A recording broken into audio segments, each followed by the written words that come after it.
Aloha and welcome to A Word with Ward. I'm Representative Gene Ward, broadcasting from the Hawaii State Capitol on the 4th floor, and we're in our leadership series interviewing various members of the community who are leaders in their own right, and today we have a leader in the building industry, and I want to welcome Jim Murphy. Jim, welcome to A Word with Ward. Thank you. You're going to have most of the words, though. I'm only going to be asking the question. Jim, you are the executive director of the Habitat for Humanity. People who hear Habitat for Humanity, like me, probably think of, hey, wasn't that the one Jimmy Carter started or the one that Jimmy Carter worked in? Before we get into the background of that, give us a bit of a background of Jim Murphy so people will know who are we talking to about Habitat for Humanity. What's your background, Jim? So my wife and I moved here from Chicago just under 2 years ago. And I have a background. I've worked in a lot of nonprofit, a lot of community development, community financing, and have a great passion for community work in general. And my wife and I were getting a little tired of the Chicago winters and decided, and we love scuba diving and hiking and everything that Hawaii has to offer, and so we decided to pack it up and move here a couple of years ago, and I was lucky enough to join Habitat once I got here, and it's been a dream come true so far. So you're a community organizer from Chicago. I'm not necessarily an organizer. No, we're not going to go there anyways. Yeah. But Habitat for Humanity, that's a worldwide organization. Yeah, absolutely. Give us the picture of who they are, what they do, and how it breaks down into U.S. and then even Hawaii. Yeah, I mean, Habitat International is an international organization. Is that the Jimmy Carter kind of logo? That is the one that Jimmy Carter started to work with after his presidency. He knew the gentleman that started it down in Georgia, and they have since it's obviously expanded and become international. There are over 300 affiliates nationwide. There are 7 here in Hawaii, and my affiliate is the Honolulu Habitat, which oversees most of the island of Oahu, with the exception of the leeward side, and there's another affiliate that takes care of leeward. So it actually started in Georgia with Jimmy Carter's friend? Yeah. And what year was that, you said? That was in 1979. So within a matter of a few decades, it's gone all over the world. Yeah, it's become a huge ministry, working with people to build homes and working with communities to come together and deliver on this ability to provide affordable housing for people. And they've built almost 1 million houses. They're getting very close worldwide. to worldwide. And Jim, that's exactly what we want to talk about, because the headline in this morning's newspaper was, median house value is now $700,000, and you just said the A word, the affordable housing word, which in the article this morning said you can't talk housing, you can talk condo, but you can't talk affordable housing. How do you guys do affordable housing? Let people know how you guys, in effect, even in this market of median price of $700,000, you guys still can build houses. Sure. So we're able to make them affordable. First of all, we work with a population that is between 30 to 60% below the median income level. So these are folks who can afford to pay a mortgage back to Habitat, but at the same time would not necessarily qualify for a traditional mortgage or loan from a lender, because they just don't have the income levels or the debt ratio that would allow them to do that. Excuse my ignorance. Sure. What is 30 to 60% below the income level? What did that translate into actual dollars? It depends on the size of your family, but it could be anywhere from $25,000 to $60,000 a year, depending on the size of your family. Okay. So it's very low. It's for folks who couldn't possibly afford to buy a $700,000 home. Yeah. I mean, it's not fathomable for them. So that's the target market. Yeah. That's your customer. So these are folks who they have to go through a credit check just like everyone else. We're a little bit more lenient and understanding about some of the bad credit than banks might be, but we still have a mortgage that the families do pay back to us once their home is built. But it's a 0 interest mortgage. So you guys have a mortgage company. We service the mortgage with the family. So they make their mortgage payments to us. We take care of the escrow. We take care of all of those monthly payments, the insurance, and all of that. Zero interest. Zero interest. So if it costs us, That's a takeaway. Yeah. Zero interest. How many of you out there have a mortgage with zero interest? Unless you're already having your mortgage paid off. Yeah. No, that's very encouraging. Yeah, and it is because we make no profit on the construction or the sale of the home. That is our mission. That is what we do. So if it costs $100,000 to build that home, then that is exactly what the family pays back to us. Our ability to keep that price down is done because we use largely volunteer labor. We use a lot of in-kind donations from contractors and businesses and the good people in the community of Oahu to help build these homes. And the families themselves are out there and getting their sweat equity in and learning about construction and how to maintain their home. And that's how we keep the price down. That's the second image other than Jimmy Carter. It's the old barn raising where everybody in the community is there lifting up the wall and hammers and nails. Yep. How do you get volunteers and how do you get sponsors and donors? We are. That's my day job. That's what I do. That's what I do. That's why I'm here. That's why I go out and talk to everyone that I can and let them know about how they can become engaged with our organization, whether it's them coming to sponsor an event or volunteer.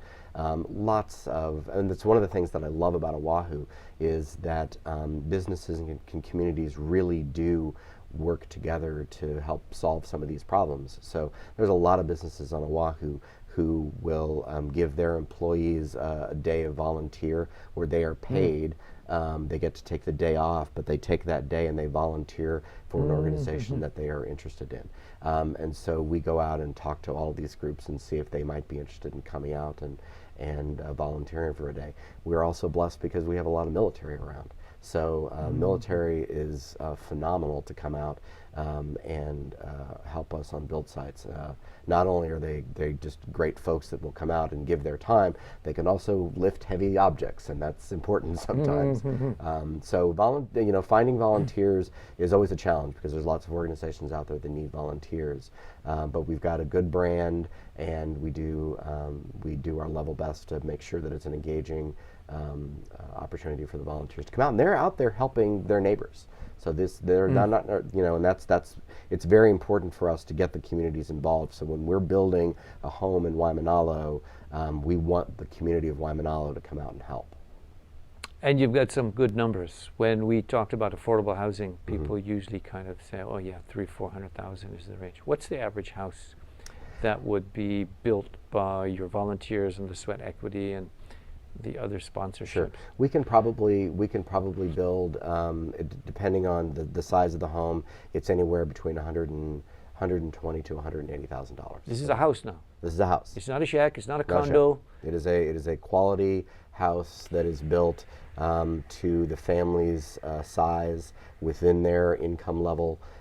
They go through a financial education course that gets them to understand. Because for a lot of folks, this is the first time that they've even had a chance to think about mortgage, and we want to make sure that we don't get people into something that's going to cause them financial discomfort. So we want to make sure that they go through a financial training, understand what this mortgage means to their existing economic situation, and that they can afford it once this house is. So if the house is, say, $120,000, would the mortgage be the same or $120,000? $120,000. Not a dime more.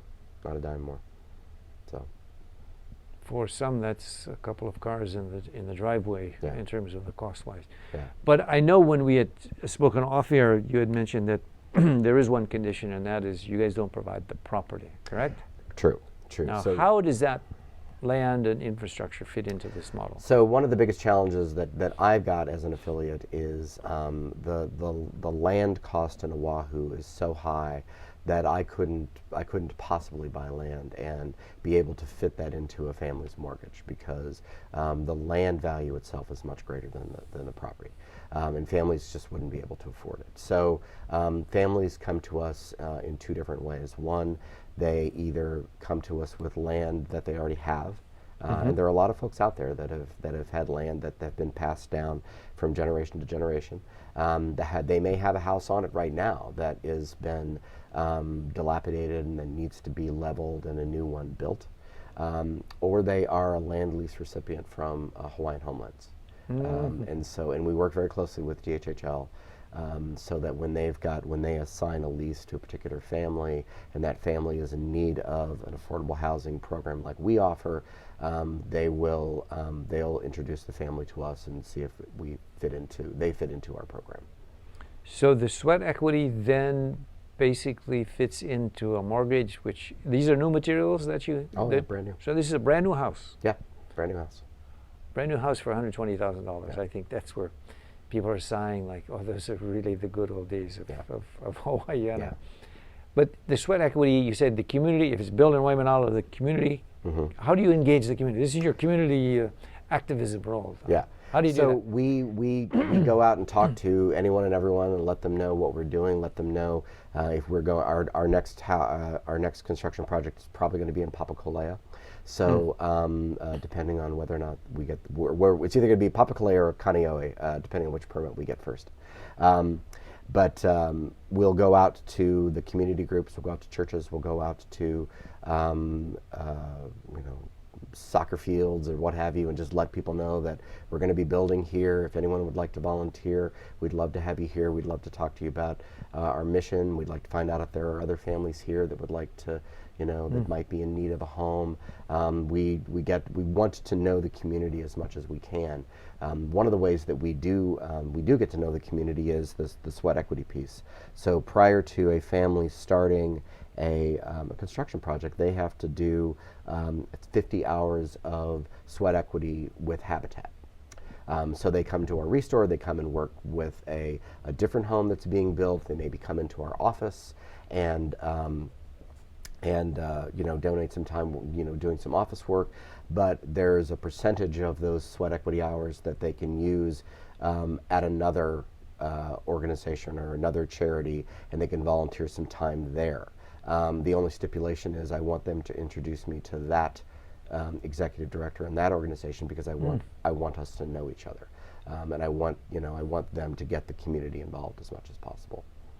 It's interesting down payment. You actually put in hours of community volunteers. Yeah. I'm an old Peace Corps volunteers. I can identify with that. Yeah, absolutely. And because we really like for families to come out and help with other families' construction, because they can see how it works. They can see how the volunteers get to know those families and become like family members, and they really care about the work that they're doing, and they really care about the people for whom they're building these. Do they have to know anything about building? Do they have to know anything about pounding nails? I mean, it's great if they do, but you don't have to walk into one of our build sites and know which end of the hammer to hold.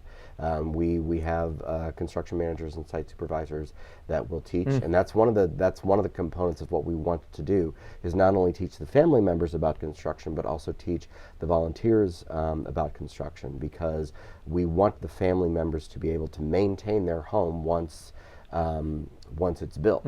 So teaching them some skills is very important. The same goes for the volunteers. The volunteers want to come out and they want to have an engaging experience. So they want to learn about, they want to learn about drywall. They want to learn about, laying concrete and things like that, because those are things that they see it on, HGTV or something like that, and they want to get their hands dirty and do it themselves.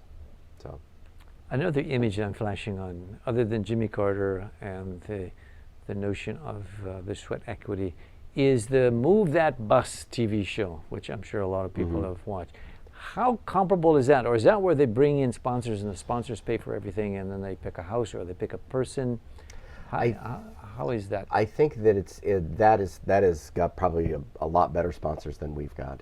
And what that show is ultimately doing is they're taking a house and they're doing like major renovations to that house. Okay. Now, we do have a couple of programs, A Brush with Kindness and Critical Home Repair, where we are not necessarily building a house for somebody, but we've got someone who has a house that is in disrepair, maybe needs a new roof, maybe needs a new external work done to the house with its windows or ADA ramps for folks who are are elderly, who want to age in place, want to stay at home and not have to move out of their home.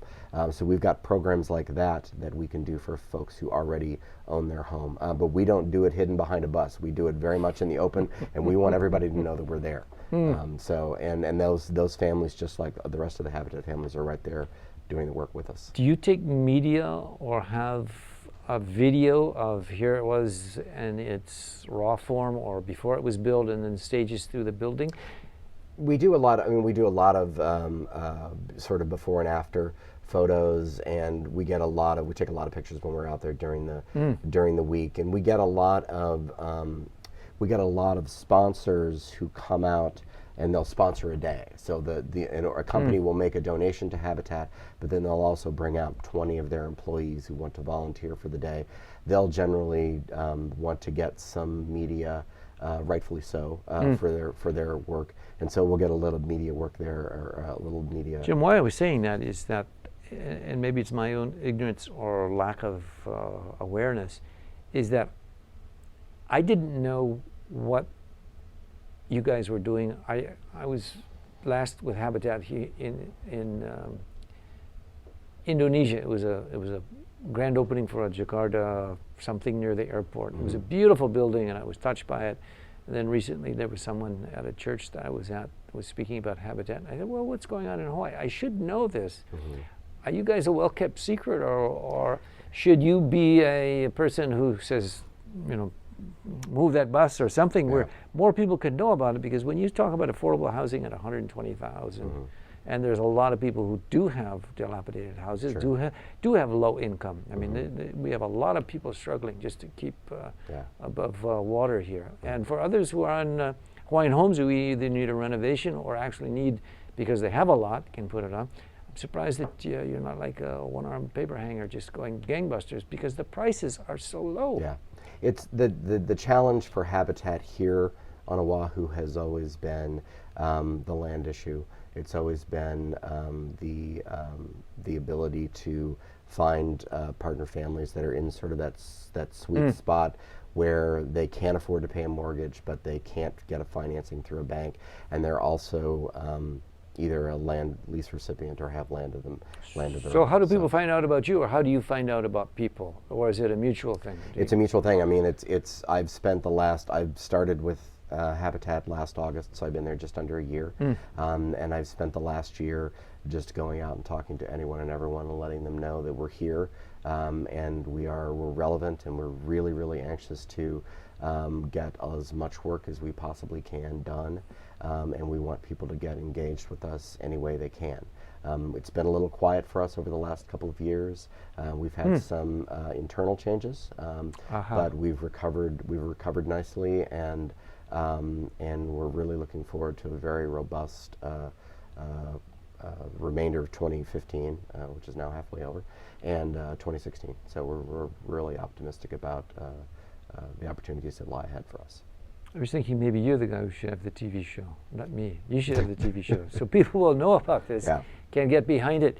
I know you mentioned that Home Depot and City Mill, or also Lowe's, they have been helpful? Oh yeah, absolutely. City Mill, Home Depot, Lowe's, Hardware Hawaii, they've been, I mean, there are very few companies out there that don't in some way collaborate with us, but we, whether it is making donations from their stores for our Restore, or whether it Tell us about the Restore. Okay. That was something you mentioned earlier, and it probably went by most people. Restore, R-E-S-T-O-R-E, right? Yes.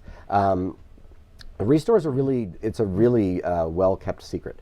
Okay, that's my whole point about your whole organization. Yeah. So our Restore, it's located in Kalihi. It's at 922 Austin Lane, and it is a place for people to donate used furniture, building supplies, appliances, and paint and tools and things like that. And we take all of that and we resell it.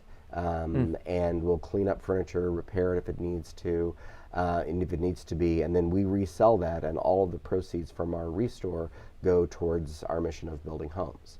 but we get a lot of support from City Mill and Hardware Hawaii and Lowe's for donations of materials that they've maybe got overstock of, or things like that, or contractors who have bought too much tile and then will donate what's left over, or people who are buying a new couch and they want to donate the old couch.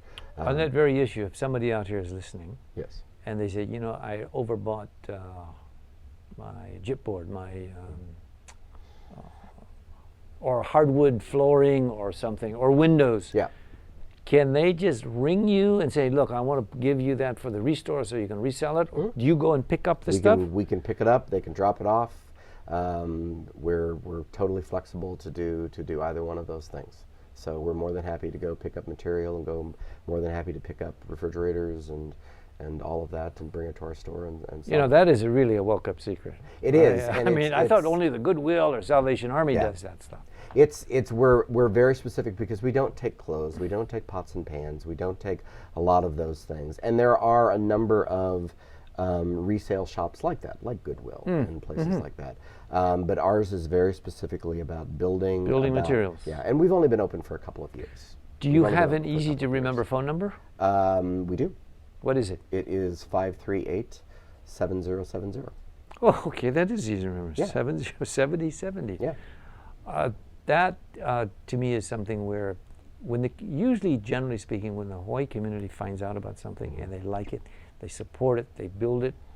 And when I discovered what you guys were up to for the amount of money, I think there's really a lot of potential that is yet to be brought forward, and a lot of it is just getting the word out. Yeah. Have you guys got a website? We've got a website, HonoluluHabitat.org, and we just launched our new website too. So our new website is much easier to navigate than the old one.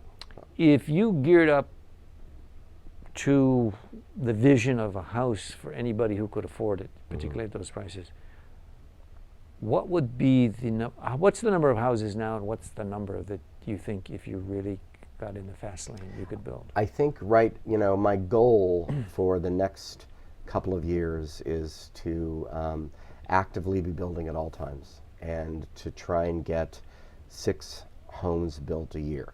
But I think after a couple of years of doing that, the more you're building, the more the word gets out, the more people, the more attention you get, the more donations you get, the more people want that. We could be doing 10, 20 homes a year easily, and we still wouldn't be. Some major developers only doing about 100, 125 homes, because we are so far we are about 7,000 to 10,000 units behind the state of Hawaii. Yeah. And I hope some people in housing, who are either private or government sector, are listening to this, because to put some turbochargers on what you're doing, I think would be a phenomenal development. Yeah. And we haven't even touched on the homeless. You ever do a shelter and any of that? Or that's kind of outside of the purview? It's not so far outside of it that it's not feasible. I mean, we're certainly taking part in some conversations where we're about to start working with Group 70 to develop a prototype bus that can be used as a shelter that we're going to actually use for families who we're doing a construction on their property that we need to tear down their house so they can live in this bus while we're building them a new home. But we want to take that and use that to address the homeless situation as well. We can, while it's not necessarily exactly our mission, we can certainly bring the volunteer labor and some of the skill sets to help renovate some of those, either the buses or some of the other smaller dwellings that address the homeless situation. Sounds like a creative solution, actually. Yeah. And people who want to learn how to pound nails, or at least go at it, I understand there's a build-a-thon or something coming up? Yep. Tell us a bit about that one. So Build-a-thon is July 18th, and it is going to be at the Princess Kai'ilani Elementary School in Kalihi. And where is that located? It's on King Street. It's right across the street from Tamashiro Market. Ah, okay. So traditionally, our build-a-thons are everybody goes out and works on whatever house we're building. But we're not currently building a house right now. So one of the things that I wanted to do was I really wanted to get the community of Kalihi involved in the project, because that's where our store, that's where our restore is, that's where our office is, that's our neighborhood, and I want to be a good neighbor. And we are right next door to the Princess Kai'ilani Elementary School, and I've gotten to know the principal and the vice principal there and they've come to the store, and we've gotten to know each other, and they've told me about some of the repairs that they would like done at their school. And the more we talked, we realized that we could really have a very big impact on that school in this community if we took our build-a-thon and made that day about working with that school and getting all of these repairs done, from fixing railings to some irrigation systems to putting up some signs for them. And so we're partnering with Nordic PCL, who is going to provide some of the construction management for us for that day. And we are hopefully getting anywhere between 120 and 150 volunteers who will come out with us. We've got some sponsors, and we're all going to just gather at the Princess Kailani Elementary School, and we're going to get, I think it's about 12 different projects done all in one day. I'm hoping that Catherine Mateoshi and Superintendent of Schools and other officials of DOE are listening to this model, because that is a powerful model, because there are so many schools in disrepair. Yeah. And the labor and the costs are just sometimes out of sight. Yeah. Do you guys put in air conditioning also? You'll have the whole of the state of Hawaii after you if you guys put in air conditioning. We haven't tried that yet, but you and Carrier Air Conditioning might be able to make a partnership. Yeah. You would be they would probably put you as superintendent of schools if you could do that. That would be. We've run almost out of time, but Okay. what should the person who's listening know as the bottom line of who you guys are and what you do? Habitat for Humanity. So we are an organization that builds affordable, quality homes for the low-income families on Oahu. We also repair homes for them as well, but we're also a good community partner. So we want to, in any way possible, get the community involved, whether that is coming out and volunteering, whether that's shopping at our restore, whether that's applying to become a partner family, or whether that's just coming out and getting to know us, or writing us a check. That's fine. But we want to get people involved in whatever way they can, because we're a part of the community as well, and we want to be a good neighbor. You heard it here on A Word with Ward. That was Jim Murphy, the Executive Director of Habitat for Humanity on Oahu. I'm inspired, Jim, by what you guys do, and I'm hoping that there are people listening to this who will get involved. Go to the restore at, what's the address? 922 Austin Lane.